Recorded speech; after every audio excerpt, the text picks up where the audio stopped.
Il ne s'agit pas ici de considérer que c'est le faible montant d'un marché qui induit une procédure particulière, mais son objet considéré comme spécifique.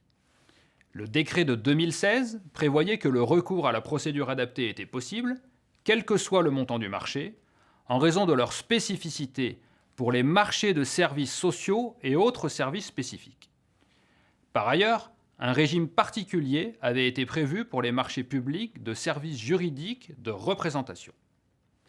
Ces dispositions ont été maintenues par le Code de la commande publique, puisque l'article R2123.1 prévoit que l'acheteur peut recourir à une procédure adaptée pour passer notamment des marchés ayant pour objet des services sociaux et autres services spécifiques, quelle que soit la valeur estimée du besoin, ou des marchés ayant pour objet un ou plusieurs services juridiques dits de représentation. La liste des services sociaux et autres services spécifiques est la suivante.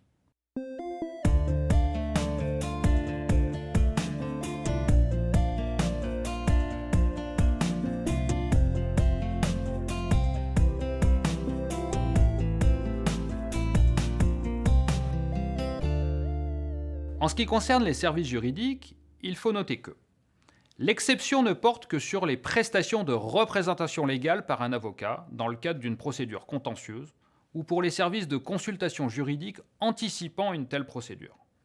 Par conséquent, les prestations de simple conseil juridique restent soumises au régime de droit commun.